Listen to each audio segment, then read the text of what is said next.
ఏ దేశమేగినా ఎందుకాలినా పొగడరా నీ తల్లి భూమి భారతిని అంటారు మహాకవి గురజాడ. దేశభక్తి ఒక్క ఉత్తర భారతీయులకే కాదు, మన దక్షిణ భారతీయులు కూడా, ఉత్తర భారతీయులకి ఎంత మాతృదేశం మీద భక్తి ఉందో, భారత రాజ్యాంగానికి వారికి ఎంత గౌరవం ఉందో మనకి కూడా అంతే గౌరవం ఉంది. అందుకని ఒకసారి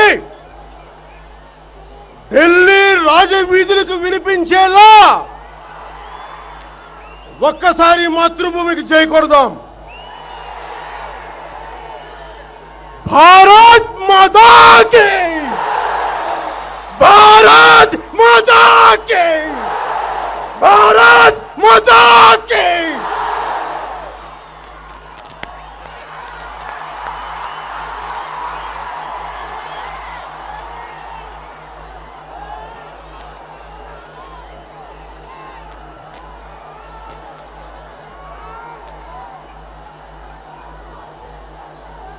माननीय वेंकैया नायडू जी, आप और आपके बीजेपी पार्टी ने मिलके दिया दोनों हाथों में लड्डू, बहुत बड़ा मोतीचूर का लड्डू। 3-4 సంవత్సరాలుగా స్పెషల్ స్టేటస్ ఇస్తాం తీపి కబురు వస్తుంది అంటే 2 లడ్డూలు ఇచ్చారు. ఏం నాయనా లడ్డూ తింటావా అని. అరే ఒక 3 సంవత్సరాలుగా మీరు ఇచ్చిన ఈ పాచిపోయిన లడ్డూలు ఎవరికి కావాలి? మీ లడ్డూలు కంటే మా బందర్ లడ్డూలు చాలా బాగుంటాయి కదా, మన కాకినాడ తాపేశ్వరం కాజాలు ఇంకా బాగుంటాయి కదా. చెప్పండి వాళ్ళకి ఒకసారి చెప్దాం.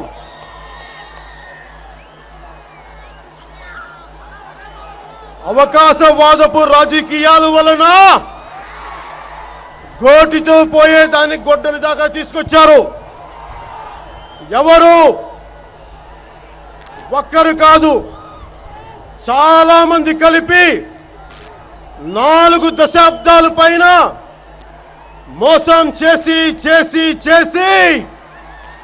ఈ రోజున మనం ఉన్న ఈ పరిస్థితి తీసుకొచ్చారు. అందుకనే వీళ్ళ గురించి మన హక్కుల కోసం పోరాటం చేయడానికి ఎందుకు వచ్చాను కాకినాడ?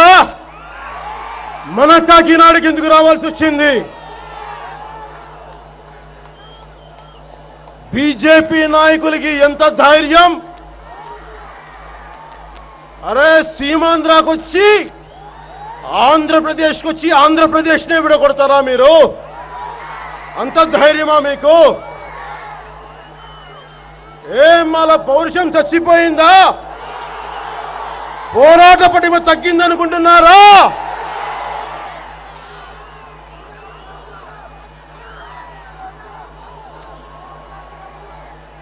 2014 రాష్ట్రం విడగొట్టినప్పటి నుంచి స్పెషల్ స్టేటస్ ఇస్తాం అని చెప్పి ఊరించి త్వరలోనే తీపి కబురు అని ప్రతి ఒక్క బీజేపీ ఎమ్మెల్యే, ప్రతి టీడీపీ ఎమ్మెల్యే, ప్రతి టీడీపీ ఎంపీలు చెప్పి నేను మీలాగే ఇస్తారేమో అనుకుంటే అదిగదిగో ఇచ్చారు 2 లడ్డూలు, చాలా మంచి లడ్డూలు, పాచి కంపు కొట్టే లడ్డూలు 2 ఇచ్చారు. అయినా ఇన్ని కోట్ల మందికి సీమాంధ్రులకి వాళ్ళు ఇచ్చిన 2 లడ్డూలు ఎక్కడ సరిపోతాయి? మన 25 మంది ఎంపీలకే వాళ్ళే కొట్టుకుంటారు 2 లడ్డూల కోసం. మరి ఏం చేయాలి? తెలుగుదేశం ప్రభుత్వం, తెలుగుదేశం నాయకులు, వారి మీద నాకు గౌరవం ఉంది, గౌరవం ఏం తగ్గలేదు. నాకు ఏ పార్టీ నాయకులతో కానీ వ్యక్తిగతంగా విభేదాలు లేవు, నేను అందరినీ గౌరవిస్తాను. కానీ ప్రజా సమస్యలకు వచ్చేటప్పటికే నేను వారితో విభేదిస్తాను, కానీ వ్యక్తిగతంగా నాకు వారంటే గౌరవమే. ఇప్పుడు తెలుగుదేశం ప్రభుత్వం ఆ పాచిపోయిన 2 లడ్డూలని తీసుకుంటుందా తీసుకోదా అన్నదే మన ముందున్న ప్రశ్న.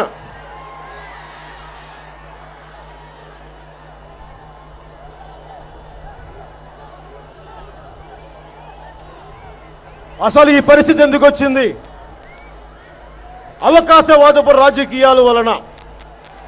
రాజకీయాల అంతిమ లక్ష్యం పదవులైతే ప్రజా సమస్యలు ఇలాగే ఉంటాయి, రాజ్యాలు ఇలాగే ఉంటాయి, ప్రజా సమస్యలు ఇలాగే ఉంటాయి. ప్రజా సమస్యలు మన పదవుల ద్వారా ప్రజా సమస్యల్ని పరిష్కరించాలన్నదే అంతిమ లక్ష్యం అయితే అది నిజమైన రాజకీయ పార్టీలు, వారు నిజమైన రాజకీయాలు, వారు నిజమైన రాజకీయ నాయకులు. నేను ఈ రోజున జాతీయ పార్టీలకి ఎవరైనా సరే ప్రజా సమస్యల్ని అవకాశవాదంతో వాడుకుంటున్న వాళ్ళకి నేను చెప్పేది ఒకటే, కాకినాడ నుంచి దేశం మొత్తానికి చెప్తున్నాను, మీరు సమస్యల్ని పరిష్కరించకపోయినా పర్వాలేదు, కానీ ప్రజల కొత్త సమస్యలు సృష్టించకండి. ఉన్న సమస్యలు చాలు, నిరుద్యోగం చాలు, దారిద్ర్యం చాలు, సాగునీటి సమస్యలు చాలు. మళ్ళీ తెలుగు ప్రజల మధ్యలోనే చిచ్చు పెట్టే ఇలాంటి దరిద్రపు రాజకీయాలను దయచేసి మీరు ఆపండి.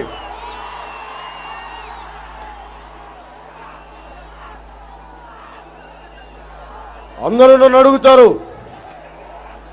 2.5 సంవత్సరాలు ఏం చేశావు, కుంభకర్ణుడిలా నిద్రపోతావా అంటారు. అరే, కళ్ళు మూసుకుంటే నిద్రను ఎందుకంటారు? అది ధ్యానం అని ఎందుకు అనుకోకూడదు? మీరు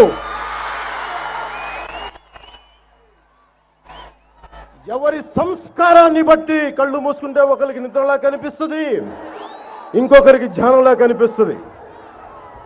ఏదన్నా అంటే వాళ్ళు అంటారు రాజకీయాలంటే గడ్డం గీసుకున్నంత తేలిక కాదంట.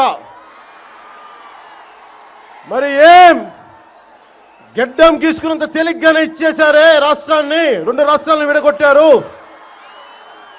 అలాగే ఈ రోజున భారతీయ జనతా పార్టీ గడ్డం గీసుకున్న తర్వాత తిరిగిపోయిన ముక్కలు పడేసినట్టుగా స్పెషల్ ప్యాకేజ్ అని మన ముఖాన్ని పడేశారు.